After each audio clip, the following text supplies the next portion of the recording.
Halo panitia. Ya Pak, mangga Bapak boleh dimulai saja oleh moderator karena host yang aslinya sedang tidak bisa hadir.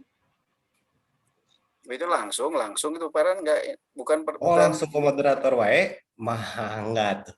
Ya, Mana bukan bete ke ini panitia ada pengarahan bukan dulu ada gitu. Farhan bukan ada apa kelompok menampilkan itu bukan Mohon. Sur nanti siapa kedah dibuka heula ku ieu ku non ku moderator sur nanti mangga lah. mangga Bisa dikawitannya. mohon. Bismillahirrahmanirrahim. Assalamualaikum warahmatullahi wabarakatuh. Waalaikumsalam warahmatullahi wabarakatuh. Waalaikumsalam warahmatullahi wabarakatuh. Bismillahirrahmanirrahim. Wassalatu wassalamu ala sayyidina Rasulillah sayyidina wa maulana Muhammad ibn Abdullah wa ala alihi wa sahbihi wa mawala. Qala Allah ta'ala fil Qur'anil Karim wa huwa asdaqul qailin. A'udzu billahi minasy syaithanir rajim. Bismillahirrahmanirrahim. Innallaha ya'muru bil adli wal ihsani wa ita'i dzil qurba wa yanha 'anil fahsya'i wal munkari wal baghi ya'izukum la'allakum tadhakkarun. Wa qala Allahu aidan wal takum minkum ummatun yad'una ila khairi wa ya'muruna bil ma'ruf wa yanhauna 'anil munkar wa ulaika humul muflihun. Al-ayah. Wa qala Nabi sallallahu alaihi wasallam innama bu'istu li utammima makarimal akhlaq. Amma ba'du subhanaka la ilma lana illa ma 'allamtana innaka antal alimul hakim. La haula wala quwata illa billahil aliyil azim. Segala puji kita panjatkan kepada Allah yang Maha Suci. Salawat beserta salam tentunya kita limpah curahkan kepada baginda alam Rasulullah Sallallahu Alaihi Wasallam, yang mana pada kesempatan ini kita alhamdulillah masih bisa dipertemukan kembali, kemudian masih bisa bersilaturahim, bertatap muka secara maya, tepatnya pada tanggal 21 Maret tahun 2021, yang insya Allah pada hari ini kita akan melaksanakan tutorial seminar pendidikan agama Islam yang diselenggarakan oleh Universitas Pendidikan Indonesia pada semester genap tahun 2020-2021. Nah, pada tema kali ini luar biasa nih, menarik nih.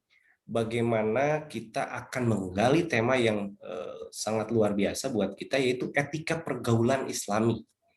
Dalam apa? Yaitu dalam konteks masyarakat global dan multikultural. Sebelumnya, perkenalkan saya Muhammad Farhan yang selama 1 jam atau 2 jam ke depan akan memandu jalannya seminar kali ini. Dan alhamdulillah di tengah-tengah kita telah hadir tentunya dosen narasumber kita, yaitu Bapak Kiai Dr. Udin Supriyadi MPD, yang alhamdulillah nanti insya Allah akan memberikan tausiah, wejangan, dan ilmunya kepada kita semua. Nah, ada para penyaji nih di antara kita semua, yaitu ada Ergi Dapa Armandani dari jurusan Pendidikan Seni Tari. Nah, biasanya anak seni itu sangat luar biasa nanti bagaimana mindset seni melihat etika. Wah, itu cocok ya, bagaimana pergaulan Islam nanti menjadi kacamata untuk menganalisisnya. Kemudian ada Eis Dahlia. Nah, Eis Dahlia dari Penmas A, dan ada Muhammad Faris Rizky Mulyawan dari jurusan DKPA. Nah, mudah-mudahan pada kesempatan siang kali ini, mohon maaf, di saya ada ngepris, panitia, apakah suara saya terdengar atau putus-putus? Mohon maaf. Terdengar Bapak. Alhamdulillah. Takutnya putus-putus. Ini wifi-nya akhir bulan biasa suka gini ya. Tapi tidak, mudah-mudahan tidak mengurangi semangat kita. Apalagi nih ba'da zuhur dan kalian mungkin ba'da zahar ya. Ba'da zuhur dan ba'da zahar tidak mempengaruhi kualitas kita. Biasanya kalau ba'da zuhur dan ba'da zahar itu efeknya ngantuk mata. Mudah-mudahan pada kesempatan kali ini kalian tidak ngantuk tapi tetap semangat. Nah, supaya kita semangat, ada jargon khusus nih buat kita semua.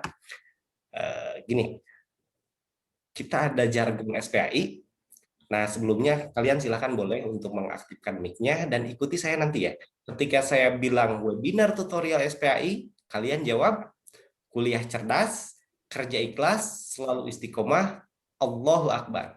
Sekali lagi. Kalian nanti praktekkan. Ketika saya bilang webinar tutorial SPAI, kalian jawab kuliah cerdas, kerja ikhlas, selalu istiqomah, Allahu Akbar. Coba tes. Oke, udah siap? Boleh di unmute dulu semua di mic-nya.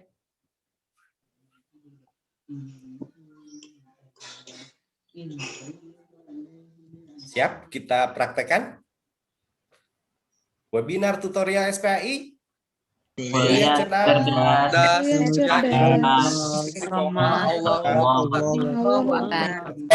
biasa.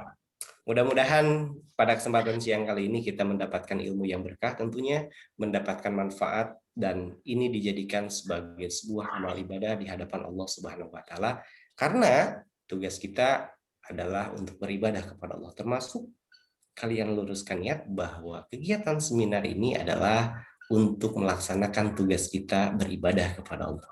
Nah, berkaitan dengan etika. Nah, ini menarik nih. Berkaitan dengan etika pergaulan Islami dalam konteks masyarakat global dan multikultural. Di sana kita akan disuguhkan bagaimana sih etika, bagaimana pergaulan secara Islami. Karena mau nggak mau, kita sudah diwariskan dari zaman dulu nih. Kita termasuk masyarakat yang multikultural. Dan bagaimana itu dibawa dalam ranah pergaulan. Dan bagaimana kita menyikapi dalam persaingan global atau ada akulturasi budaya yang masuk. Nah, bagaimana nanti nilai-nilai Islam akan mengupas atau memberikan arah atau memberikan rambu-rambu tentang etika pergaulan yang Islami. Nah, tentunya telah hadir di tengah-tengah kita. Saya cek dulu apakah sudah hadir Ergi Dapat. Halo. Sudah hadir, Pak. Alhamdulillah. Kemudian Eis Dahlia, apakah sudah hadir? Hadir, Pak. Alhamdulillah. Kemudian yang terakhir, apakah Muhammad Faris Rizky Mulyawan sudah hadir?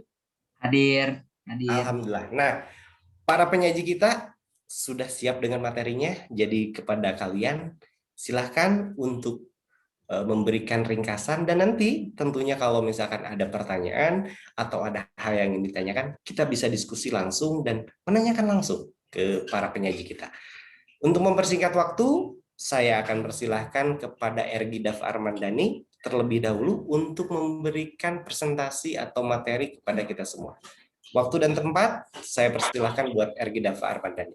Silakan.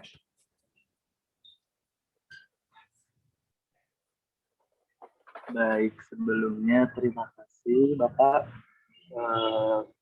Bismillahirrahmanirrahim. Assalamualaikum warahmatullahi wabarakatuh.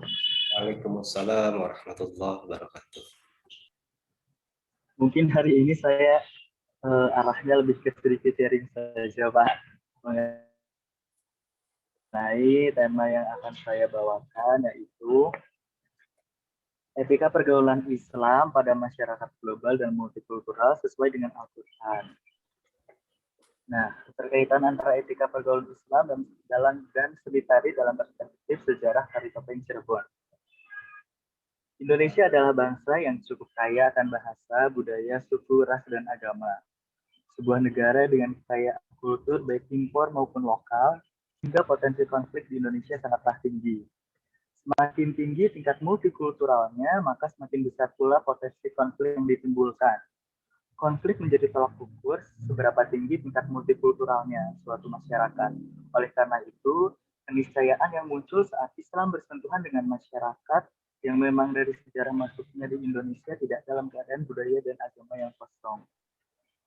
Agama pada dasarnya adalah mediasi utama untuk meredam konflik, bukan justru menjadi pemicu konflik. Agama pada umumnya mengajarkan kebaikan dan perdamaian.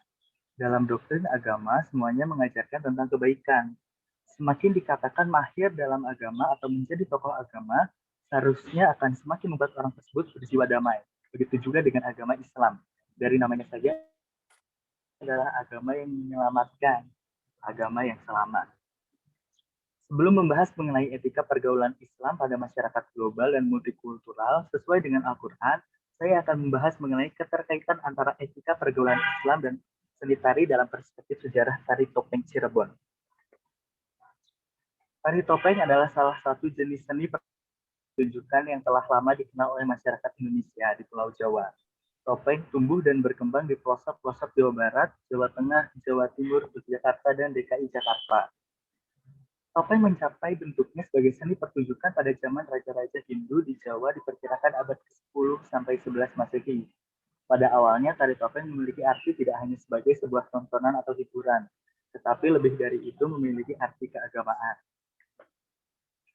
Tari topeng sebagai media komunikasi tradisional telah dimanfaatkan untuk penyebaran ajaran Islam melalui dakwah, baik secara disisipkan maupun secara khusus dalam bentuk cerita atau cuplikan. Cara ini dilakukan oleh para penyebar Islam awal di Cirebon agar masyarakat dapat menerima agama Islam. Bagaimana tari topeng bisa menjadi sarana penyebaran agama Islam di masa lalu? Karena tari topeng tidak hanya sebuah seni pertunjukan, tetapi mengandung nilai-nilai agama yang pada setiap jenisnya. Yang pertama, ada tari topeng Panji, merupakan akronim dari kata mapan ningkan siji, artinya tetap pada satu yang esa atau dengan kata lain tiada Tuhan selain Allah Subhanahu wa Ta'ala. Yang kedua ada topeng Samba, berasal dari kata sambang atau saran yang artinya tetap setia. Maknanya bahwa setiap waktu kita diwajibkan mengerjakan perintahnya. Yang ketiga ada topeng Rumiang, berasal dari kata arum atau harum. Maknanya bahwa kita senantiasa mengharumkan nama Tuhan, yaitu dengan doa dan zikir. Yang keempat ada topeng Tumenggung. Nah, memberikan kebaikan pada sesama manusia, saling menghormati dan senantiasa mengembangkan silih asah, asih, dan asuh. Yang kelima ada topeng Kelana, artinya kembara atau mencari, bahwa dalam hidup ini manusia wajib berikhtiar. Penyebaran Islam dengan pendekatan sosial budaya atau kultural telah berhasil melakukan perubahan pada masyarakat setempat dengan memanfaatkan berbagai media yang secara tradisi telah berkembang di kalangan masyarakat pribumi. Jadi, dakwah Islam berkembang dengan cara menyebarluaskan pesan-pesan Islamiyah melalui berbagai media yang ada. Menurut Elang Herianto, Sunan Gunung Jati mengajarkan nilai-nilai Islam dengan keberagaman budaya yang ada di Cirebon sebelum Islam masuk, misalnya. Sehingga media yang digunakan oleh Sunan Gunung Jati dalam penyebaran Islam tidak hanya melalui tari topeng, tetapi juga melalui kesenian lain yang menurut Sunan Gunung Jati adalah 4 tingkatan ibadah, yaitu yang pertama ada syariat, tarekat, hakikat, dan makrifat. Syariat dilambangkan dengan wayang, yang mana wayang sebagai bentuk perwujudan daripada manusia, dan dalangnya adalah simbol daripada Allah Subhanahu wa Ta'ala. Tarekat disimbolkan dengan barong, hakikat disimbolkan dengan topeng, dan makrifat disimbolkan dengan ronggeng. Keempat kesenian di atas mengisyaratkan adanya 4 tahapan dalam Islam tadi, adalah 4 jenis kesenian yang ada di Cirebon. Melalui pemaparan mengenai keterkaitan antara etika pergaulan Islam dalam perspektif seni, khususnya seni tari, dapat kita yakini bahwa seni dan agama tidak selalu bertolak belakang, melainkan dapat digunakan sebagai media untuk menyebarluaskan agama Islam di Indonesia di tengah masyarakat multikultural. Sekarang kita lanjutkan untuk mengetahui bagaimana etika pergaulan yang diajarkan oleh Islam melalui Al-Quran. Pertama, etika pergaulan sesama Muslim dalam Al-Quran. Dalam etika pergaulan sesama Muslim, Al-Quran memberikan penekanan kepada persaudaraan. Selain itu, terdapat beberapa sikap yang harus dihindari, seperti menghina Muslim yang lain, tidak bersangka buruk, mencari kesalahannya, dan menyindir. Sebaliknya, Al-Quran memerintahkan untuk bersikap kasih sayang kepada sesama Muslim agar dapat tercipta ta'aruf dan terjalin hubungan silaturahmi di antara mereka. Berikut beberapa etika yang harus dimiliki oleh seorang Muslim kepada sesamanya. Yang pertama, ada mengadakan perdamaian. Nah, Allah memerintahkan umat Muslim untuk senantiasa menjaga perdamaian dalam kondisi apapun. Umat Islam dilarang untuk berpecah belah, tidak hanya memerintahkan untuk menjauhi perpecahan. Allah juga menyuruh agar umat Muslim mendamaikan pihak yang sedang bertengkar atau berselisih. Beberapa ayat yang berbicara mengenai perdamaian adalah Quran Surat Al-Anfiyat ayat 1, Quran Surat An-Nisa ayat 114, dan Quran Surat Al-Hujurat ayat 9. Berdasarkan azab nuzul Quran Surat Al-Anfal ayat 1 dalam Quran Surat An-Nisa ayat 114 dan Quran Surat Al-Hujurat ayat 9 dijelaskan bahwa mendamaikan pihak yang sedang berselisih merupakan suatu keutamaan. Lebih jauh dalam Surat Al-Hujurat dijelaskan mengenai cara mendamaikan dua orang atau lebih muslim yang sedang bertengkar. Yang kedua ada menciptakan persaudaraan. Di dalam Al-Quran, Allah mengibaratkan hubungan antar sesama muslim seperti saudara. Ayat yang berbicara mengenai topik ini adalah Surat Al-Hujurat ayat 10. Dalam Surat Al-Hujurat ayat 10 ini, Allah menjelaskan bahwa seorang muslim adalah saudara bagi yang lainnya. Yang ketiga, agar tidak menghina sesama muslim. Ayat yang membicarakan mengenai tema ini adalah Al-Hujurat ayat 11. Allah melarang setiap orang yang beriman agar tidak saling menghina. Orang yang beriman akan selalu merasa dirinya lebih rendah dari orang lain, sehingga akan timbul rasa rendah hati, bukan sifat sombong terhadap orang lain. Allah memberikan kiasan mencela orang lain sama dengan mencela diri sendiri. Salah satu bentuk perbuatan menghina adalah orang lain dengan panggilan yang tidak disukainya. Yang keempat ada menjauhi prasangka buruk, mencari-cari kesalahan dan membenci. Terdapat tiga perbuatan yang dilarang dalam Surat Al-Hujurat ayat 12, yakni berprasangka buruk, mencari-cari kesalahan orang, dan menggunjing. Perbuatan tersebut tidak secara keseluruhan dilarang. Terdapat kondisi tertentu yang memperbolehkan seseorang melakukan ketiga perbuatan tersebut. Berprasangka buruk misalnya boleh dilakukan pada orang yang jelas-jelas memperlihatkan kemaksiatannya. Demikian juga dengan mencari kesalahan orang dan menggunjing. Perbuatan ini dibolehkan oleh agama selama bertujuan untuk mencari kemaslahatan dan menghindari kemudaratan yang lebih besar. Yang kelima ada saling mengenal. Semua manusia memiliki kedudukan yang sama di sisi Allah. Penciptaan manusia ke dalam bermacam suku dan bangsa bermaksud agar mereka saling mengenal dalam hal keturunan. Mereka dapat mengenal tentang asal-usul mereka, keturunan dan nasab. Setelah terjadi perkenalan tersebut, mereka dapat saling mengambil pelajaran, manfaat, dan bekerja sama untuk meningkatkan ketakwaan kepada Allah. Yang keenam ada berkasih sayang terhadap sesama muslim. Terdapat dua ayat yang membahas tentang hubungan kasih sayang di antara sesama muslim, yakni Surat Al-Fat ayat 48 dan Surat At-Taubah ayat 128. Surat Al-Fat ayat 48 berhubungan dengan berkasih sayang terhadap sesama muslim. Dalam ayat ini, Allah menerangkan sikap orang muslim terhadap sesama muslim dan juga terhadap non-muslim. Allah menegaskan bahwa orang muslim adalah orang yang berkasih sayang terhadap sesamanya. Kasih sayang dapat diwujudkan dengan berbagai cara, seperti berbuat baik, menolong, membantu ketika muslim yang memerlukan bantuan. Sementara dalam Surat At-Taubah ayat 128 menjelaskan tentang sifat Nabi yang penyayang terhadap orang-orang beriman. Sikap Nabi tersebut diharuskan menjadi teladan dan contoh terhadap umat muslim generasi saat ini.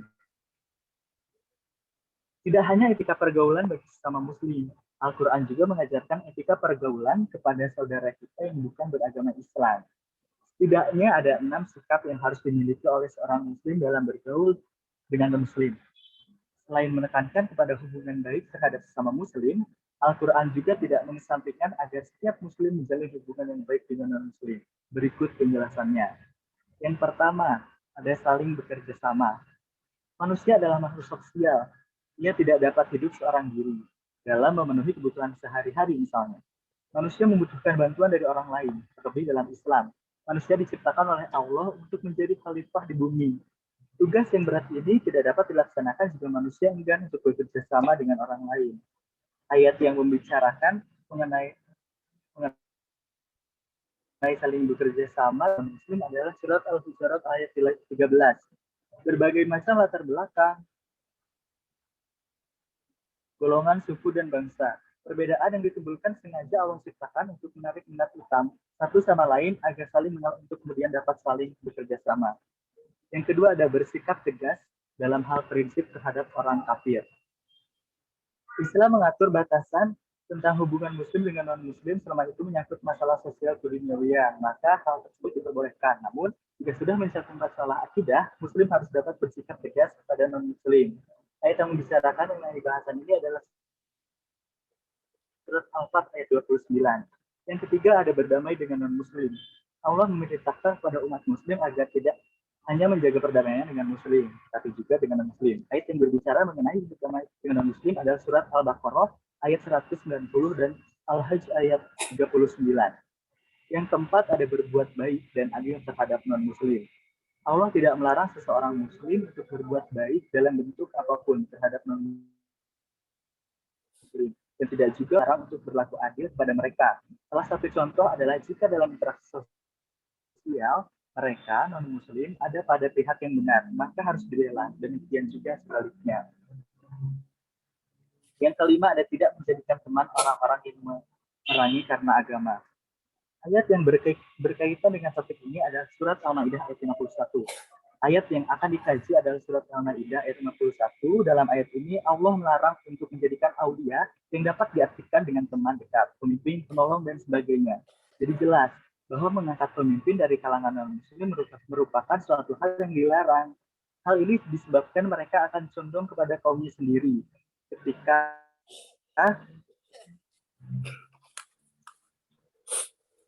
memimpin, Allah mengancam bagi siapa saja yang memilih orang-orang Yahudi dan Nasrani sebagai pemimpin, maka ia termasuk ke dalam golongan mereka dan mereka termasuk ke dalam orang yang zalim. Yang terakhir ada tidak berbuat aniaya terhadap non-muslim. Ayat Al-Quran yang membahas mengenai larangan bersikap aniaya kepada non-muslim adalah surat Al-Maidah ayat 2. Dalam ayat ini Allah melarang orang muslim berbuat aniaya terhadap orang lain yang didorong oleh rasa benci kepada mereka. Perbuatan ini juga dinamakan dendam, di mana Allah melarang umat muslim berbuat demikian. Dalam hadis Rasulullah bersabda, ingatlah barang siapa menzalimi kafirmu ahid. Terikat perjanjian dengan Islam, mengurangi haknya, membebani di luar batas kemampuan, atau menjarah hak miliknya tanpa izin darinya. Maka, akulah musuhnya pada hari kiamat kelak. Hadis riwayat Abu Dawud. Pemeluk agama yang benar-benar dikatakan religius adalah mereka yang tidak menganggap dirinya yang paling benar kemudian yang lain salah. Menghargai agama dan kepercayaan orang lain, tidak mengganggu atau menggugat, apalagi memaksakan agama kepada orang lain. Biarkan mereka beribadah sesuai dengan agama dan kepercayaannya masing-masing. Dan silahkan masing-masing beribadah sehusu mungkin terhadap kepercayaannya tersebut. Jika bertemu dalam lingkungan sosial, maka bersikaplah selayaknya seorang warga negara atau teman, sahabat, saudara yang baik. Mau membantu, memberikan pertolongan, menghidupkan harmonisasi yang menjadi tujuan bersama. Mungkin demikian yang dapat saya sampaikan dalam pemaparan hari ini. Mohon maaf bila banyak kekurangan. Wassalamualaikum warahmatullahi wabarakatuh. Waalaikumsalam warahmatullahi wabarakatuh. Terima kasih kepada Saudara Ergi yang sudah dengan sangat mudah cek Sunda maaf tuh ya, dengan sangat jelas, dengan sangat tegas memberikan arah tentang pergaulan, etika pergaulan dalam Islam, entah itu pergaulan dengan sesama Muslim ataupun pergaulan dengan sesama non-Muslim. Menarik tadi dikatakan bahwa di dalam Islam ada seni sebagai media, tentunya media untuk menyebarkan dakwah. Tentunya bukan hanya sebagai tontonan, tapi sebagai tuntunan buat kita semua. Tapi ingat, buka dulu topengmu, kata Ariel ya. Jadi topeng-topeng itu hanya sebagai ada nilai filosofinya. Tapi kalian jangan bermuka dua ya. Jangan bermuka dua kayak topeng. Tapi betul-betul menampilkan apa yang menjadi ciri khas dan karakter kalian. Sehingga betul-betul kalian etika dalam Islam itu dapat kita amalkan dalam kehidupan sehari-hari. Baik, terima kasih. Untuk yang kedua ada pemateri dari Iis Dahlia. Silakan kepada Iis Dahlia dari Penmas, saya persilahkan maksimal 7 menit ya. Iis Dahlia, silakan. Sebelumnya apakah suaranya terdengar dengan jelas? Terdengar, silakan. Kalau memungkinkan on cam aja. Baik. Ya, mohon maaf sebelumnya Pak, karena sinyalnya kurang stabil sehingga tidak bisa on cam. Oh ya udah nggak apa-apa, silakan. Maksimal 7 menit. Baik, bismillahirrahmanirrahim. Assalamualaikum warahmatullahi wabarakatuh. Waalaikumsalam warahmatullahi wabarakatuh. Saya Ais Dahlia, perwakilan dari Program Studi Pendidikan Masyarakat kelas A, izin memaparkan materi terkait tema etika pergaulan Islami dalam konteks masyarakat global dan multikultural. Poin utama yang akan saya paparkan di sini yakni terkait peran orang tua terhadap pergaulan anak. Sudah kita ketahui bahwa Indonesia merupakan negara yang kaya akan budaya dan keberagaman. Kehadiran Islam di muka bumi adalah sebagai pedoman hidup manusia dan untuk memberikan solusi yang tegas terhadap berbagai persoalan kemanusiaan. Salah satu persoalan kemanusiaan yang perlu mendapat perhatian besar dari umat Islam adalah persoalan etika. Etika dan moralitas adalah puncak nilai keberagaman seorang Muslim. Hal ini selaras dengan hadis Rasulullah SAW yang menyatakan bahwa beliau diutus adalah untuk menyempurnakan akhlak di muka bumi. Etika berasal dari bahasa Yunani, yaitu ethos, yang artinya karakter, watak kesusilaan atau adat. Sedangkan etika Islam sendiri adalah sebuah pandangan moralitas agama yang mengarahkan manusia untuk berbuat baik antar sesama agar tercipta masyarakat yang baik dan teratur. Terkait dengan peran orang tua terhadap pergaulan anak, yakni di sini keluarga merupakan unit sosial terkecil yang utama dan pertama bagi seorang anak. Sebelum ia berkenalan dengan lingkungan sekitarnya, maka ia akan berkenalan terlebih dahulu dengan situasi keluarga. Pengalaman pergaulan dalam keluarga akan memberikan pengaruh yang sangat besar bagi perkembangan anak untuk masa yang akan datang. Dalam hal ini, posisi orang tua adalah sebagai pendidik yang utama bagi anak sekaligus orang yang bertanggung jawab penuh di dalam sebuah keluarga. Sehingga perilaku baik dan buruknya seorang anak tidak terlepas dari cara orang tua dalam mendidik dan membinanya sejak ia masih kecil hingga dewasa. Orang tua juga harus mampu memberikan pembinaan keimanan, memberikan keteladanan, dan mampu mengembangkan pertumbuhan kepribadian serta rasa tanggung jawab terhadap seorang anak. Guna menumbuhkan kepribadian yang baik bagi seorang anak, maka orang tua harus menerapkan pendidikan karakter terhadap anak sedini mungkin.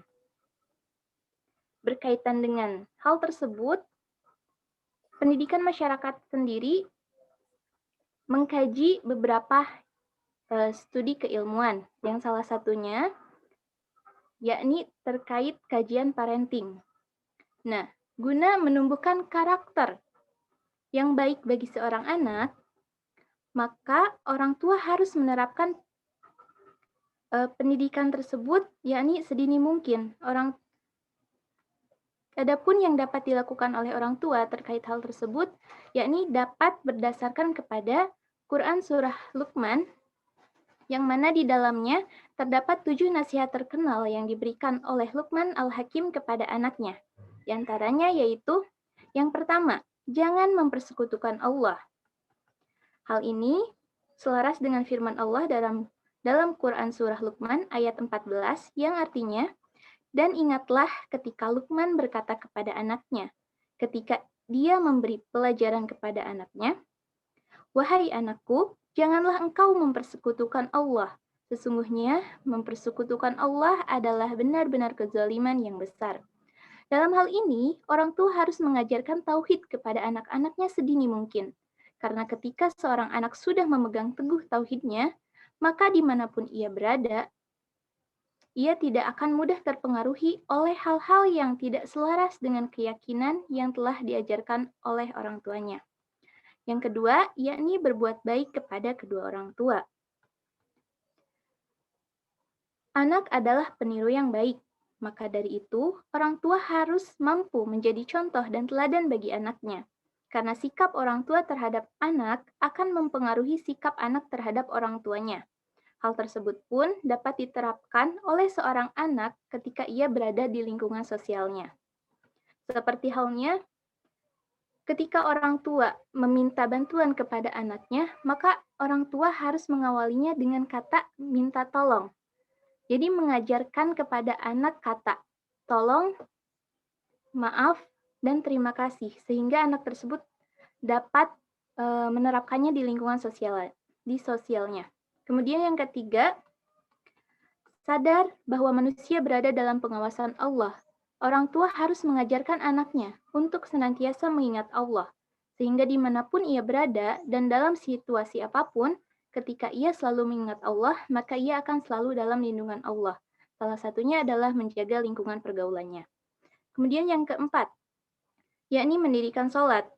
Sholat adalah tiangnya agama, maka orang tua harus senantiasa mengajarkan hal ini dengan baik kepada anaknya, sehingga dalam situasi apapun, ia selalu mengutamakannya dan tidak melalaikan hal tersebut. Kemudian yang kelima, yakni berbuat kebaikan dan menjauhi kemungkaran. Orang tua harus mengajarkan serta memberikan pemahaman kepada anaknya untuk senantiasa berbuat kebaikan, agar hal tersebut akan selalu tertanam pada diri seorang anak ketika ia berada di lingkungan sosial. Kemudian yang keenam, yakni sabar dalam menghadapi cobaan dan ujian. Orang tua harus mengajarkan anaknya untuk senantiasa sabar dalam menghadapi segala sesuatu. Kemudian yang yakni janganlah menyombongkan diri. Orang tua harus menanamkan kepada anaknya yakni sikap rendah hati kepada seorang anak, agar ketika berada di lingkungan sosial, anak tersebut itu tidak merasa bangga akan dirinya, yakni tetap mengutamakan sikap rendah hati dan mengutamakan toleransi, menghargai antar sesama. Sekian yang dapat saya sampaikan. Terima kasih. Wassalamualaikum warahmatullahi wabarakatuh. Waalaikumsalam warahmatullahi wabarakatuh. Terima kasih kepada Teh Eis Dahlia. Ini PP-nya bunga apa ya itu? Tapi bukan bunga dahlia ya, harusnya komprehensif ya bunga dahlia juga. Oke, terima kasih. Mungkin ini terasa apa ya, menjadi bekal buat kita, menjadi bekal juga buat kalian yang nanti tentunya pasti menjadi orang tua. Nah, kalian sekarang nanti akan menjadi orang tua. Nah, tadi sudah diberikan materi, sudah diberikan pemaparan yang cukup bagus untuk nanti bekal kita selaku orang tua. Dan tentunya orang tua itu berperan sebagai madrasah yang pertama dan utama. Untuk siapa? Tentu untuk anak. Sehingga peran kita, peran orang tua bisa mengarahkan anak yang tadi sudah disebutkan oleh Eis Dahlia. Baik, penyaji terakhir ada Saudara Muhammad Paris Rizky Mulyawan dari jurusan DKPA. Waktu dan tempat saya persilahkan kepada Muhammad Rizky. 7 menit ya Rizky yang maksimal. Ya, terima kasih kepada Bapak atas waktu yang diberikan. Assalamualaikum warahmatullahi wabarakatuh. Perkenalkan, nama saya Muhammad Paris Rizky Mulyawan dari jurusan Desain Komunikasi Visual A dengan NIM 1804144. Kali ini saya akan mempresentasikan mengenai etika pergaulan Islami dalam konteks masyarakat global dan multikulturalisme di platform sosial media. Nah, jadi sebelum membahas etika pergaulan Islaminya, saya akan mengupas dulu yang dimaksud dengan multikulturalisme. Multikulturalisme dibagi berasal dari dua penggabungan kata, yaitu multi yaitu plural atau jamak dan kultural tentang budaya.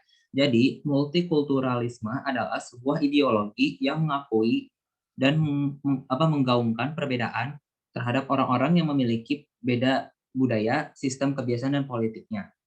Dan juga multikulturalisme menjelaskan pandangan seseorang tentang ragam kehidupan di dunia ataupun kebijakan kebudayaan yang menekankan tentang penerimaan terhadap realitas keragaman dan berbagai macam budaya. Nah, perkembangan multikulturalisme itu dimulai pada era tahun 70-an, di mana negara-negara maju seperti Australia, Kanada, mulai memberikan peluang bagi negara-negara penduduk imigran untuk tinggal di negara-negara maju tersebut dengan adanya kebijakan-kebijakan yang berkaitan dengan multikulturalisme dan keragaman etnis.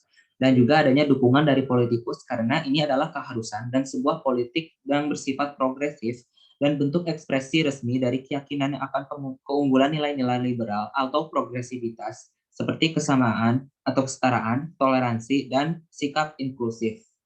Nah, di Indonesia berhubungan dengan multikulturalisme sudah ada dengan konsep Bhinneka Tunggal Ika, yang dimana Indonesia secara background adalah negara keempat terbesar, memiliki populasi yang terbesar dengan urutan keempat, dan juga di mana memiliki faktor-faktor yang seperti pluralitas budaya, pluralitas keagamaan, dan juga pengaruh Hindu-Buddha, pengaruh kebudayaan Islam, dan juga pengaruh kebudayaan Eropa.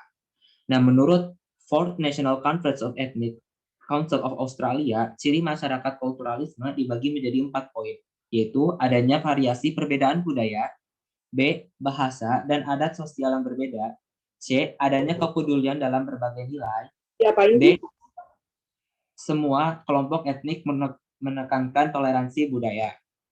Nah, sebagaimana dijelaskan dalam Al-Quran juga, pandangan multikulturalisme tercantum pada surat Al-Hujurat ayat 13, yaitu wahai manusia, sesungguhnya kami menciptakan kalian dari jenis laki-laki dan perempuan, dan kami jadikan kalian berbangsa-bangsa dan bersuku-suku untuk saling mengenal, dan sesungguhnya orang yang paling mulia adalah orang yang bertakwa. Nah, multikulturalisme itu juga berkembang secara bersamaan dengan namanya globalisasi, yang dimana teknologi-teknologi seperti internet, Gmail, sosial media juga ditemukan untuk mempermudah manusia dalam mengkomunikasi sesama, dan juga memiliki dampak positif, yaitu kebebasan dalam berekspresi, memberikan manfaat dalam konten seperti edukasi. Yang ketiga, yaitu manusia bisa berinteraksi dengan orang-orang dari belahan dunia dengan mudah.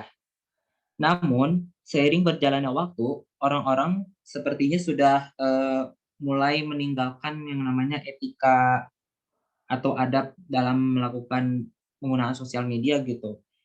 Sekarang kita melihat fenomena di mana orang-orang tuh selalu menyebar berita hoax, selalu mengujarkan kebencian terhadap suatu kelompok, dan juga selalu mencari kesalahan orang lain dan lain sebagainya. Nah, jadi bagaimana caranya untuk menumbuhkan etika dalam bermedia sosial sesuai ajaran agama Islam? Yang tentu saja kita harus kembali merefleksikan diri kita kepada Al-Quran sebagai petunjuk bagi umat Islam dengan menghindari sikap-sikap yang tadi saya diulas sebelumnya, yaitu menghina sesama manusia, hate speech, berprasangka buruk, mencari kesalahan orang lain, dan juga Al-Quran mengingatkan atau mengajarkan kita yaitu kasih sayang antara sesama ciptaannya gitu. Dan juga kita tuh harus bisa menahan diri untuk tidak menghina sesama manusia, apalagi sesama muslim. Dan saya juga akan memaparkan beberapa etika yang harus diperhatikan saat menggunakan sosial media, seperti muraqabah. Muraqabah yaitu mengetahui kita tuh selalu diawasi oleh Allah Subhanahu wa taala apapun yang kita posting, termasuk niat di balik postingan tersebut. Nah, kita tahu pada surat Al-Ahzab ayat 54, jika kamu menampakkan sesuatu atau menyembunyikannya, maka sesungguhnya Allah Maha mengetahui segala sesuatu yang dilakukan. Dan juga kita harus selalu menyadari diri sendiri, karena setiap yang perbuatan yang kita lakukan akan dihitung dan dipertanggungjawabkan di kelak akhirat nanti. Terus ada yang namanya istifadah, yaitu menggunakan sarana yang ada untuk diambil manfaatnya. Dan juga kita harus bermanfaat dalam menggunakan sosial media. Seperti itu. Sekian dari saya. Assalamualaikum warahmatullahi wabarakatuh. Waalaikumsalam warahmatullahi wabarakatuh. Terima kasih buat Muhammad Faris. Kita bisa mengambil banyak pelajaran ya. Kita sekarang adalah generasi milenial tentunya. sama, saya juga bukan generasi kolonial, masih termasuk generasi milenial, karena generasi milenial itu yang lahir dari 82 sampai kalian sekarang. Banyak yang mesti kita ambil pelajaran tadi diantaranya bahwa kita bermedia sosial ada etikanya, tentu saja. Nah, ada etika misalkan think before you share. Nah, itu kan sebuah etika dalam bermedia sosial atau yang sering kita dengar, saring dulu sebelum sharing. Nah, mudah-mudahan banyak ilmu yang kita dapat dan alhamdulillah ketiga penyaji kita sudah dengan sangat baik mempresentasikan materinya mengenai etika pergaulan Islami dalam konteks masyarakat global dan multikultural tentunya. Nah, saya nih lihat muka-mukanya udah ingin mengajukan pertanyaan, ingin berdiskusi ataupun memberikan pendapat, sanggahan apapun itu. Saya persilahkan buat para peserta yang ingin bertanya atau mengemukakan pendapat terkait tema kita pada siang kali ini, yaitu etika pergaulan Islami dalam konteks masyarakat global dan multikultural. Saya persilahkan. Nah, bisa langsung raise hand, kemudian nanti mic-nya bisa di-unmute, ataupun kalian bisa mengetikkan pertanyaannya di kolom chat. Jangan lupa, kalian sebutkan nama, NIM, dan prodi, serta pertanyaannya. Baik, untuk sesi berikutnya saya buka untuk diskusi mengenai etika Islami ini. Saya persilahkan buat rekan-rekan semua. Nah, udah ada. Sebentar, ada 2 partisipan. Biasanya ladies first dulu ya. Kang Dani, sekedap, berarti harus perempuan terlebih dahulu. Ngelehannya, perempuan itu selalu benar. Kalau Kang Dani duluan, nanti Kang Dani disalahin. Silahkan buat Teh Yusa Isna Rajabiah untuk mengajukan atau menyampaikan pendapat atau pertanyaan. Saya persilakan. Baik, terima kasih Bapak atas izinnya untuk bertanya. Apakah suara saya terdengar? Alhamdulillah terdengar, tapi kayak robot sedikit. Jadi pelan-pelan bicaranya ya. Jangan terlalu cepat. Ya, baik Bapak. Pertanyaannya, ini saya ajukan untuk penyaji kedua, untuk Teh Elis ya. Tadi kan Teh Elis memaparkan mengenai parenting atau peran orang tua gitu terhadap pergaulan anak. Nah, di lingkungan saya gitu banyak anak-anak yang kurang perhatiannya orang tua gitu. Kemudian orang tua itu sering kayak dititipkan gitu kepada, misalkan saya kan les gitu, pada saya langsung aja dititipkan gitu kepada saya sepenuhnya untuk mengajarkan pembelajaran di sekolahnya. Nah, bagaimana sih kita itu menyikapi orang tua yang seperti itu? Jadi angkat tangan terhadap bimbingan terus tentang belajarnya gitu diserahkan kepada orang tua kepada orang lain gitu. Terima kasih.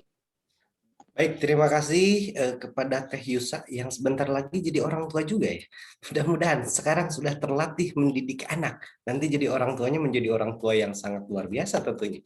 Silakan buat Kang Dani, saya persilahkan. Baik Bapak, terima kasih. Bismillah, izin bertanya untuk pemateri yang ketiga.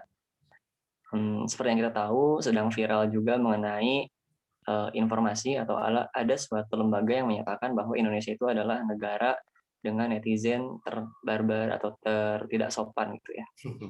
Nah, mungkin teman-teman juga sudah mengetahui.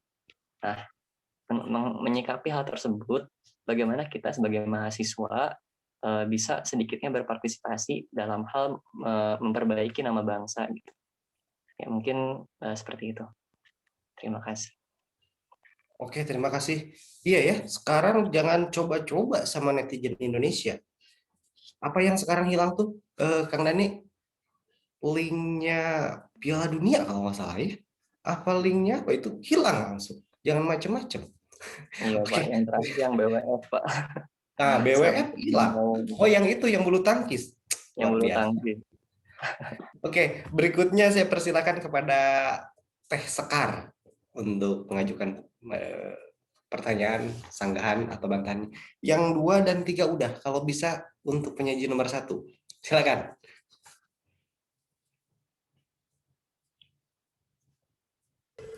Ya baik Pak, izin mengkonfirmasi tadi sebenarnya pertanyaannya untuk yang ketiga dan ternyata pertanyaannya juga sama kayak Kang Dani, jadi mungkin sekalian aja nanti.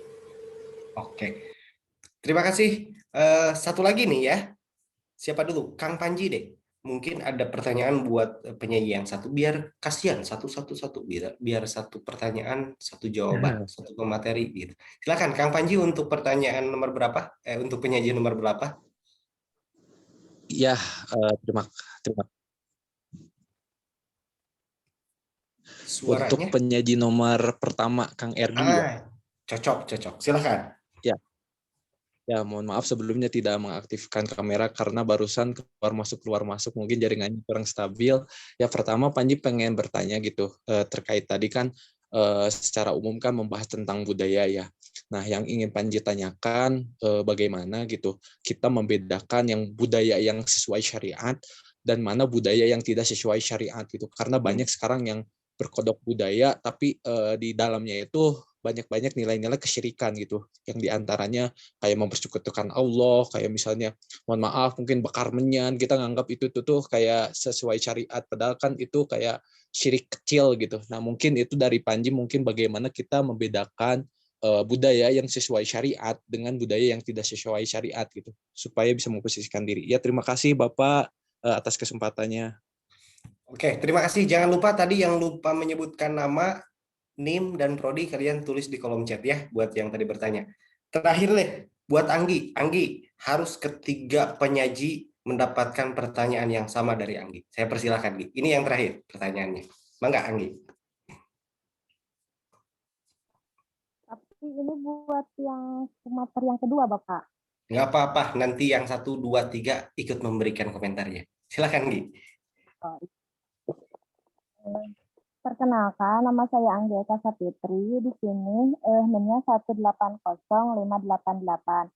Di sini saya ingin bertanya, kan di zaman yang sekarang ya, yang modern, semakin banyak itu orang tua, khususnya biasanya ibu yang selalu menggunakan sosial media gitu, sampai berlebihan lah, selalu diupdate. Pokoknya sosial medianya itu emang selalu on gitu orang tuanya itu.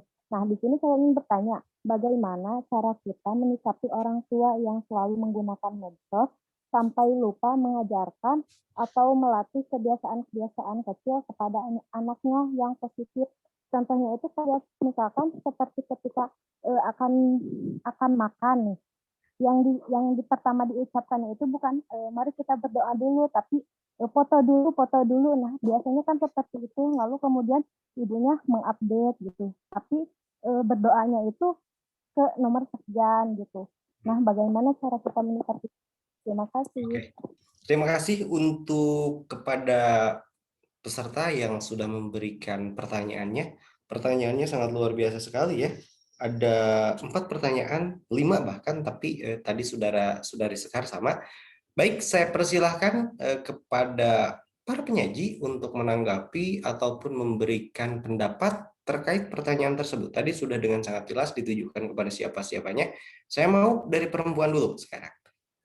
Saya persilahkan buat tadi Teh Eis untuk pertama menanggapi dari pertanyaan Yusa, kemudian pertanyaan dari Anggi barusan. Saya persilahkan untuk Teh Eis memberikan komentarnya.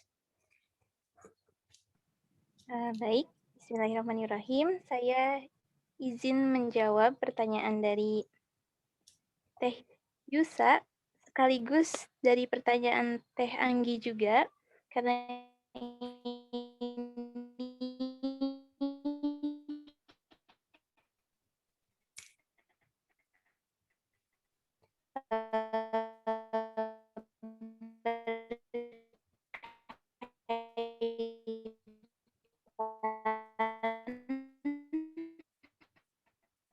Kayaknya terkendala jaringan nih.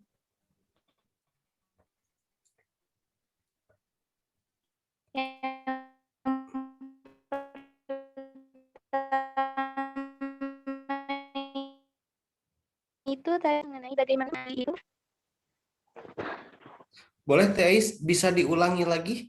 Karena yang tadi kita dengarnya kayak robot gitu ya. Bahkan saya sampai goyang-goyang gini. Serasa dengar musik tadi ya. Silakan diulang dulu pelan-pelan aja. Karena Iis Dahlia jadi nyanyi barangkali. Oh, mungkin begitu. Betul. Jadi saya goyang-goyang dari tadi gini enak. Silakan buat Iis Dahlia. Iis Dahlia. Teh Iis silakan untuk diulang lagi. Oh, dia kayaknya keluar dulu nih. Mungkin boleh yang lain dulu dari pemateri yang ketiga mungkin boleh memberikan komentar atau pendapat dan tanggapannya terkait pertanyaan dari Kang Dani tadi. Silakan. Buat Kang Rizky tadi ya. Ya, Assalamualaikum warahmatullahi wabarakatuh. Saya izin menanggapi dari pertanyaan Kang Dani ya. Maaf kalau salah sebut namanya.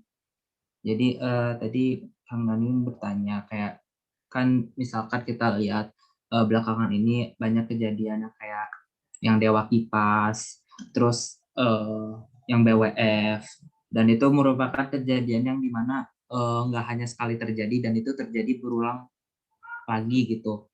Dan itu sempat membuat secara personal gitu ya, sempat membuat diri saya tuh khawatir gitu terhadap persepsi orang luar terhadap negara kita sendiri gitu, apalagi sebagai negara yang memiliki populasi Islam terbanyak, Islam terbesar gitu, tapi tidak mencerminkan keislaman dalam sosial media gitu. Nah, dari beberapa ini artikel yang saya sudah pernah baca gitu ya, saya juga pernah mendengar bahwa ada wacana dari pemerintah itu membentuk yang namanya komite etika berinternet yang mendorong penataan di ruang digital yang lebih sehat gitu dengan adanya virtual polisi virtual gitu. Dan juga pemerintah juga ingin meregulasi kepada sosial media company gitu agar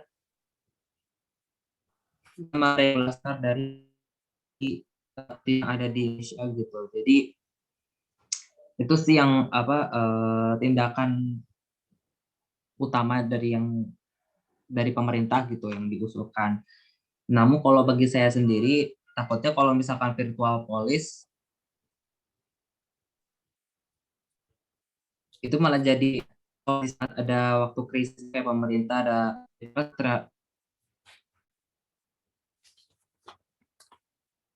menyalahgunakan virtual police untuk untuk menyerang balik si netizennya gitu, tapi semoga aja nggak terjadi sampai segitunya. Untuk poin pentingnya ada virtual police gitu ya. Sip. Siap, luar biasa Kang Riz. Terima kasih atas jawabannya, karena ini rada ngebut gitu waktunya, kita udah mepet. Nanti diskusinya kalau misalkan Kang Dani belum puas bisa langsung ke Kang Paris ya, bisa langsung konsultasi ataupun berkomunikasi secara intens mungkin di kolom chat. Nah, untuk yang terakhir ada pertanyaan untuk siapa tuh tadi tuh? Pemateri yang ketiga tuh adalah pemateri yang pertama tuh Ergi kalau nggak salah ya.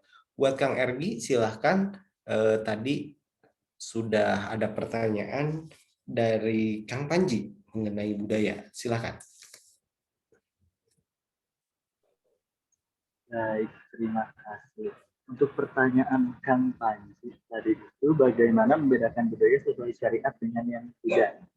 Nah, tadi pun menyebutkan bahwa tentang membakar minyak contohnya. Kalau diniatkannya untuk mengundang roh digunakan sebagai sarana menyembah sesuatu itu dilarang. Tapi ternyata ada hal unik mengenai minyak, yaitu asap minyak dapat memperkuat atap-atap di rumah.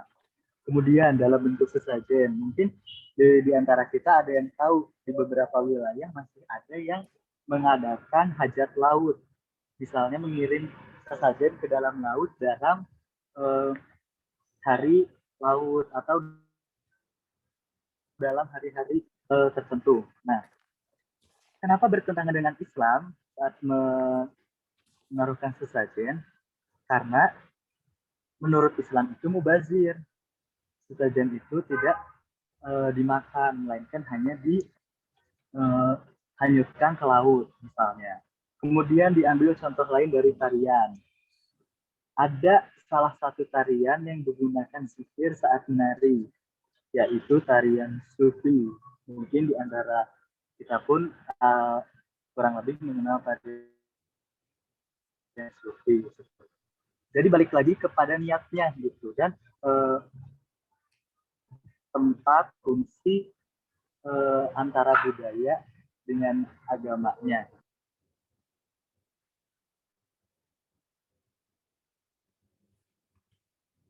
Halo Kang Ergi. Iya Pak. Silakan dilanjut. Kenapa itu langsung tiba-tiba off cam? Sudah Pak. Oh udah. Oke, terima kasih atas jawaban-jawabannya. Saya tadi nyimak-nyimak mana poinnya, tapi udah tersampaikan juga. Oke, terima kasih. Saya coba panggil lagi Teh Eis, hadir? Oh, kayaknya enggak. Nanti kalau misalkan pertanyaan kedua, barangkali pemateri yang pertama dan ketiga, yang terakhir, Kang Ergi, mau menanggapi dengan Kang Panji tadi, pertanyaan dari Dani sama, pertanyaan dari Yusa sama Anggi, terkait kurang perhatian ortu terhadap anaknya, kemudian bagaimana ortu yang fokus di sosmed aja. Barangkali Kang Ergi sama Kang Fikri mau menanggapi, saya persilakan. Kang Fikri dulu deh. Masih stay, Kang Fikri?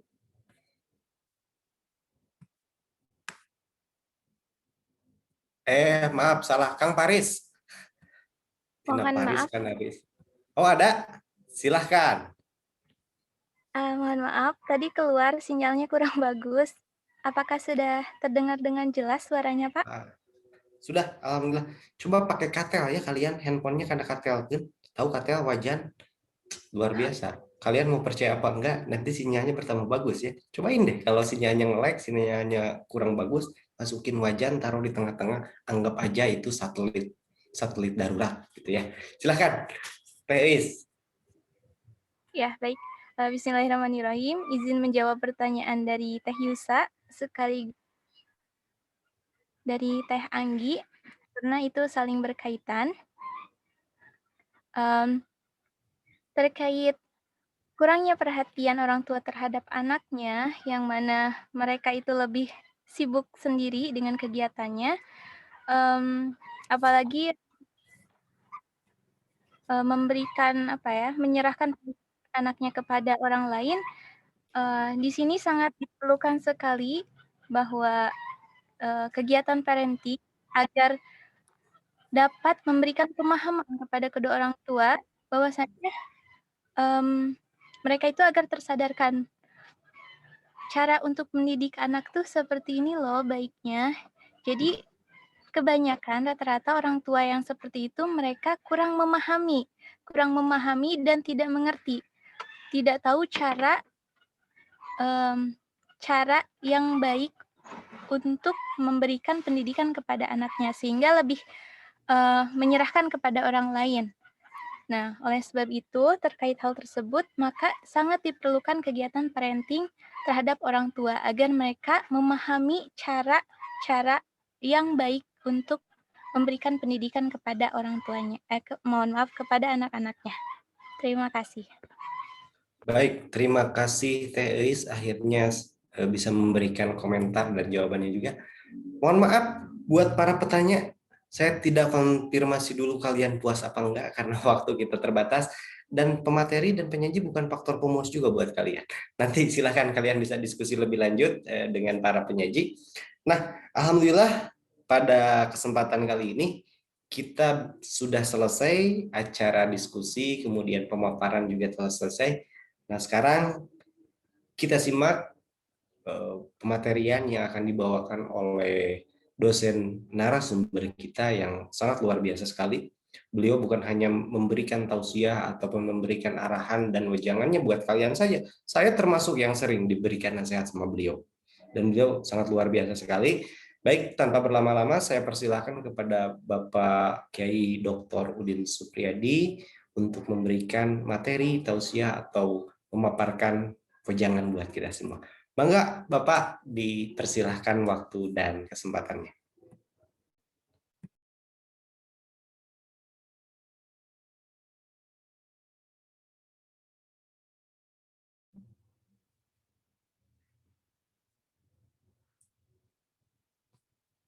Mohon maaf, Bapak Dr. Udin. Oh, berapa udah. menit? Bebas kalau Bapak mah telangkung. Mangga, jangan anak prayogi pisan. Minimal 15 menit lah. Minimal 15 menit. Oke. Itu maksimal. Mangga, Ini pilih. judulnya etika pergaulan dalam konteks masyarakat global dan multikultural ya. Oke, saya akan coba menjelaskan inti-intinya saja lah ya, terkait dengan biar nanti pemahamannya pemahaman yang mendasarnya dipahami oleh teman-teman ya. Assalamualaikum warahmatullahi wabarakatuh. Waalaikumsalam Baik, warahmatullahi sekalian, ada beberapa istilah yang perlu saya jelaskan sehingga ketika berbicara etika kita memahami betul gitu, termasuk etika pergaulan itu ya. Kalau bicara etika itu ada dua ya, bagian etika ada etika umum. Etika umum ini biasanya berbicara tentang dasar-dasar saja ya, seperti berbicara kebebasan gitu ya, berbicara dasar-dasar etika ya. Kemudian ada etika khusus. Nah, etika khusus itu etika dibagi dua, ada etika individual, ada etika sosial. Nah, kita bicara di mana, di posisi kita yang seperti ini. Jadi kita ini bicara di etika sosial. Di etika sosial ini termasuk etika di antar sesama, keluarga, profesi, politik, lingkungan hidup, dan kritik-kritik ideologi. Ini pembagian etika sosial. Nah, mari kita lihat penjernihan istilah. Ada beberapa istilah yang sering diungkapkan oleh halayak ya. Pertama etika, moral, dan akhlak. Ketiga-tiganya saling bergantian, bahkan ada lagi kata karakter ya. Nah, secara bahasa, etika ini berasal dari bahasa Yunani, artinya adat istiadat, kebiasaan perangai atau perilaku. Moral juga demikian, ya ini sama artinya seperti ini. Akhlak juga ini seperti ini artinya. Tetapi kalau dari sisi kebahasaan asal-usulnya, etika ini lebih cenderung pada dasarnya adalah pemikiran. Ya, dasarnya pemikiran. Itu banyak teori-teori etika. Filsafat lah kajian. Bahkan etika ini termasuk salah satu wilayah kajian filsafat ya. Kemudian moral itu dasarnya rujukannya adalah masyarakat, budaya. Sementara akhlak karena dari bahasa Arab rujukannya Quran dan As-Sunnah seperti itu. Nah, kalau bicara etika ada 3 makna yang terkandung dalam kata etika ini. Pertama yang menyangkut ilmu tentang baik dan buruk ya. Kemudian yang ketiganya kumpulan-kumpulan asas atau kode etik, misalnya kode etik keguruan, kode etik kedokteran, dan sebagainya. Ya. Nah, kita bicara di mana, yaitu nilai-nilai atau norma yang menjadi pegangan bagi seseorang atau suatu kelompok. Jadi kita bicaranya di sini sebetulnya. Ya. Jadi bukan membicarakan tentang ilmu baik buruk, bukan berbicara kode etik, tapi berbicara nilai-nilai dan norma yang menjadi pegangan bagi seseorang atau suatu kelompok atau sistem nilai seperti itu. Ya. Dalam bahasa saya, etika itu tidak lain, kalau diartikan sebagai akhlak, ya perilaku lah gitu ya. Perilaku seperti itu ya. Nah, kenapa kita penting bicara itu ya, bicara etika. Nah, urgensinya pertama, kalau etika diartikan sebagai akhlak itu merupakan misi Rasul, ini amat sangat penting. Kemudian etika itu adalah, atau akhlak itu adalah ajaran Quran, adalah akhlak ya. Ketika menceritakan hari kiamat, itu surga dan neraka, itu bicara akhlak. Jadi hikmah dalam Quran misalnya itu rangkaian akhlak yang baik. Manusia yang terbaik adalah manusia yang akhlaknya baik. Akhlak itu akan membawa manusia pada jalan keselamatan. Akhlak sebagai ukuran keimanan. Jadi kalau kita ingin melihat keimanan seseorang, ya lihat saja akhlaknya atau perilakunya, gitu, seperti itu. Akhlak yang baik, sekali lagi akan meningkat derajat, sebaliknya akhlak yang buruk akan menghapuskan amal. Nah, fenomena akhlak dalam kehidupan globalisasi, nanti kita akan bahas sedikit ya, termasuk perubahan sosial dan budaya. Itu beberapa hal. Kemudian yang lainnya, urgensi dalam pergaulan itu, realitas keberagaman, kenyataannya kan keberagaman itu sangat beragam, termasuk budaya juga demikian. Kemudian meminimalisasi konflik sosial. Jadi ketika kita bicara tentang etika pergaulan, itu kan sesungguhnya dalam rangka meminimalisasi, mengurangi konflik-konflik sosial yang terjadi. Karena tidak sedikit ketika orang tidak beretika dalam pergaulan, bahkan bisa-bisa diseret ke hukum ya, seperti itu. kemudian menghadapi budaya global, membangun modal sosial ya. Sesungguhnya kenapa kita bicara akhlak sangat penting, karena sesungguhnya itu membangun modal sosial atau sosial kapital ya. Sangat penting saya pikir seperti itu. Nah, sementara ciri-ciri globalisasi adanya persaingan yang semakin tajam, syarat dengan informasi, kuatnya komunikasi, keterbukaan saat ini berkembang sangat pesat. Kemudian human resources ya, sumber daya manusia menjadi hal yang sangat penting. Globalisasi berpengaruh pada hampir semua aspek kehidupan. Nah, langsung saja saya lewat ya. Nah, nilai-nilai inti dari yang saya katakan khususnya yang terkait dengan multikultural tadi, yang multikultural, apresiasi terhadap adanya kenyataan pluralitas budaya dalam masyarakat, pengakuan terhadap harkat martabat manusia, kemudian pengembangan tanggung jawab masyarakat dunia, pengembangan tanggung jawab manusia sebagai khalifah. Nah, itu harus diperhatikan. Jadi sebagai khalifah kita harus bagaimana kan? Tugas manusia adalah menjalankan ibadah sebagai abdun, kemudian fungsinya sebagai khalifah. Kedua-duanya tidak terlepas ya. Ketika menjalankan dua tugas itu tidak bisa dipisahkan satu sama lain. Nah, sebagai khalifah bagaimana juga bermakna ibadah. Tetapi sekali lagi ketika menjalankan tugas kekhalifahan tanpa beretika, tentu saja kan tidak bermakna. Karena itulah beretika dalam menjalankan tugas kekhalifahan amat sangat penting. Nah, sekalian, nah kira-kira etika yang harus dikembangkan kalau kita memperhatikan hal yang tadi, ya, memperhatikan globalisasi, memperhatikan multikulturalisme dan sebagainya, maka ada beberapa hal yang perlu kita lakukan. Pertama, toleransi. Ingat, contohnya di Indonesia saja ya, kita ini negara yang amat sangat multikultur, multibudaya, apalagi kalau dikaitkan dengan globalisasi tadi. Maka yang sikap atau akhlak yang harus kita perhatikan adalah toleransi. Bertoleransi. Bagaimana wujud toleransi itu? Pertama adalah saling menghormati siapapun dia, ya, berbeda agama, berbeda keyakinan, kita harus hormati. Jangankan dalam berbeda agama ya, dalam Islam saja kan kita kenal ada yang disebut dengan madhab ya, ada yang bermadhab NU, ada yang bermadhab MU, ada juga yang Persis, PUA dan sebagainya kan. Nah, itu ada kelompok Syiah, ada Sunni. Di Sunni madhabnya ada Hanafi, ada Maliki, ada Syafi'i, ada Hambali. Nah itu terjadi perbedaan-perbedaan paham. Maka kalau tidak toleransi, pastilah di masa lalu kita punya sejarah kelam antara kelompok NU dan Muhammadiyah saling bentrok, terutama di Lemur ya. Saya dilahirkan di daerah yang hampir organisasi itu hidup gitu. Kalau tidak toleran, wah itu bisa menjadikan pecekcokan gitu ya, seperti itu. Apalagi dalam kancah dunia yang global tadi. Kemudian solidaritas tentu saja ya, solidaritas terhadap siapapun kita harus solid. Makanya kembangkan ukhuwah yang cakupannya ada ukhuwah insaniyah. Jangankan ukhuwah insaniyah, ukhuwah ubudiyah saja kepada siapapun. Kalau saya orang Garut, di Garut banyak domba, maka terhadap domba itu kan saudara juga. Sama-sama makhluk Allah yang harus kita hargai.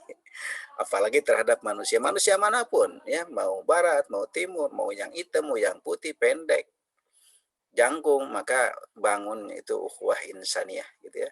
Itu persaudaraan yang diikat oleh kemanusiaan. Kita ini adalah keturunan Adam, kita ini keturunan Nabi kan ya.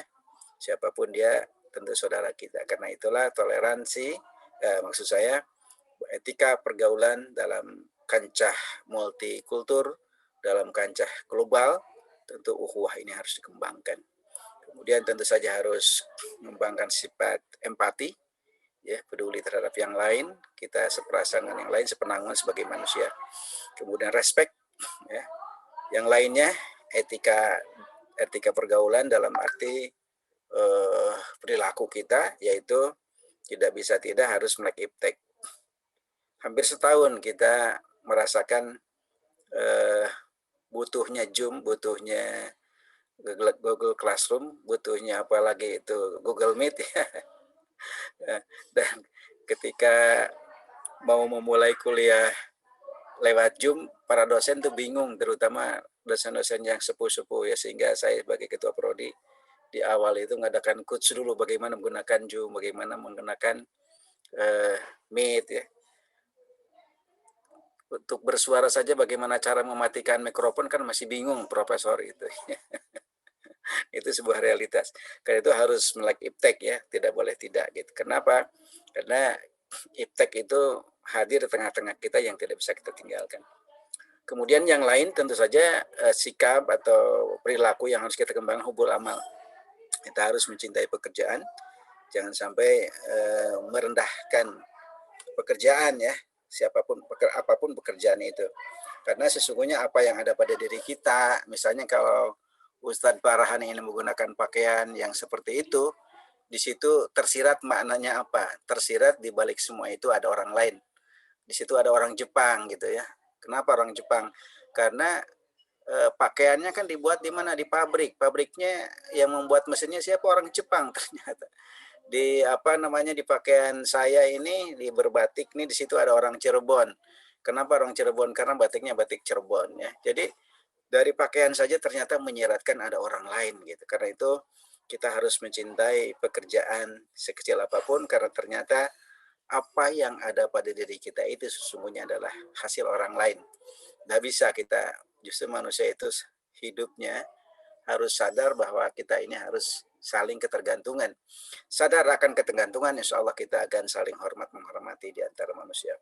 Kemudian pesan saya yang terakhir kepada teman-teman, ya supaya walaupun mungkin sekarang sudah tingkat 3 ya, di era global ini yang serba multikultur ini tantangan lebih hebat.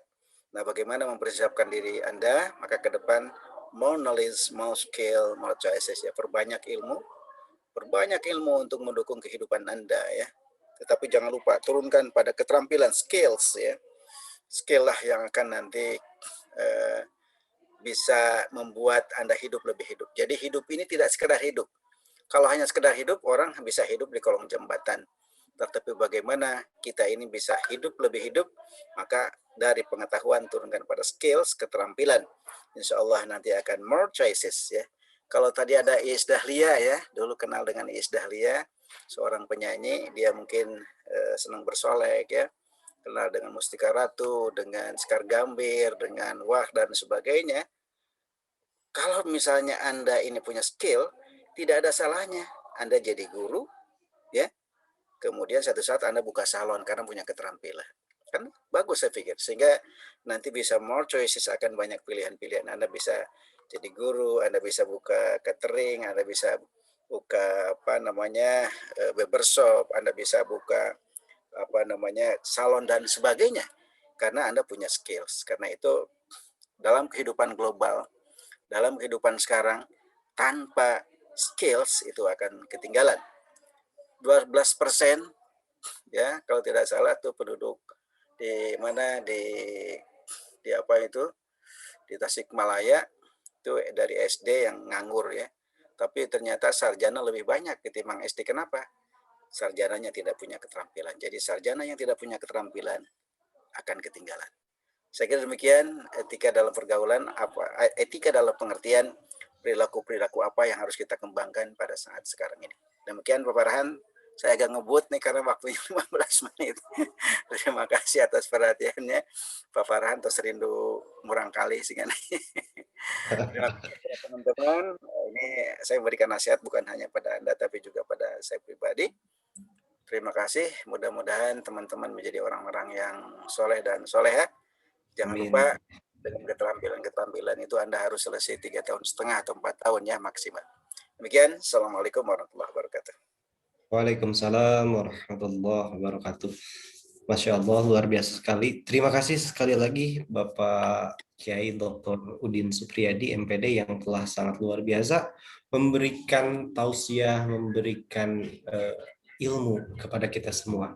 Betul ya, ketika sebuah ilmu disampaikan dengan hati, kalian dan saya pun menangkap dengan hati juga. Mudah-mudahan ini bisa bermanfaat untuk kita semua.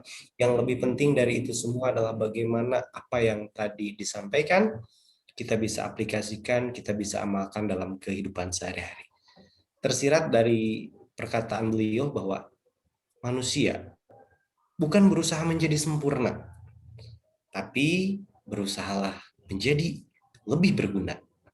Dan kita hidup dalam perbedaan karena perbedaan itu merupakan sebuah keniscayaan.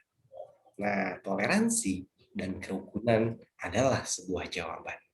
Baik, terima kasih kepada saudara-saudara semua yang telah berpartisipasi pada kesempatan siang kali ini. Mudah-mudahan sekali lagi ini dijadikan sebuah pertemuan yang dirahmati oleh Allah Subhanahu wa taala dan memberikan manfaat serta keberkahan tentunya buat kita semua. Saya Muhammad Farhan undur diri. Mohon maaf apabila banyak kata atau pernyataan saya yang kurang tepat dan tidak sesuai dengan kalian. Saya pamit, kita tutup dengan sama-sama membaca hamdalah. Alhamdulillahirrabbilalamin. Sekali lagi terima kasih. Mohon maaf atas segala kekurangannya. Wassalamualaikum warahmatullahi wabarakatuh. Bangga, saya persilahkan kepada panitia untuk melanjutkan acara ini tentunya. Saya Alif paparannya. Ya Pak, terima kasih Bapak. Mohon, mangga, hatur nuhun. Abdi oge sekarang Delip. Sana ya tamu ya pun Bapak itu. Oh, alhamdulillah.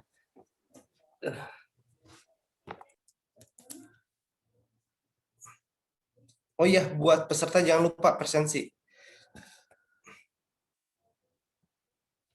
Bangga, sadayana buat para penitia, terima kasih juga buat sahabat-sahabat dan para peserta semuanya. Terima kasih yang sudah ikut berpartisipasi. Tipayun, mudah-mudahan sukses dunia akhirat, mudah-mudahan kalian lebih bermanfaat untuk umat, dan jangan lupa jaga kesehatan, jaga dari lingkungan kalian. Bangga, terima kasih sekali lagi. Saya izin pamit.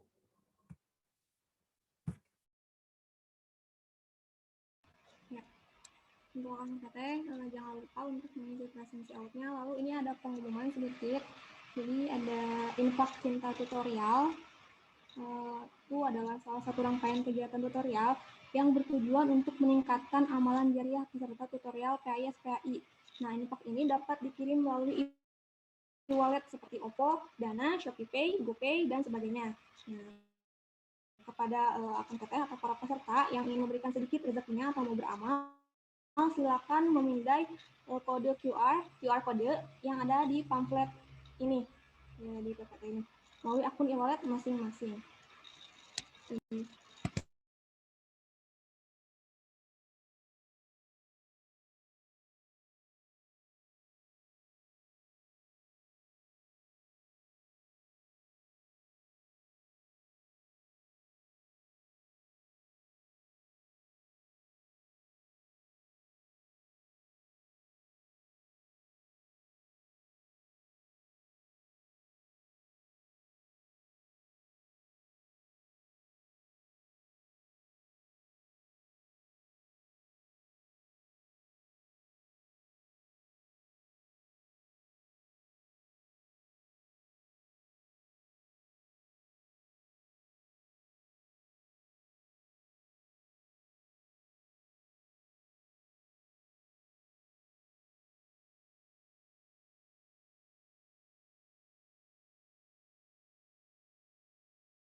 Bismillah, Akang Teteh semua, jangan lupa untuk mengisi presensi out yang sudah di-share oleh pengurus di kolom room chat.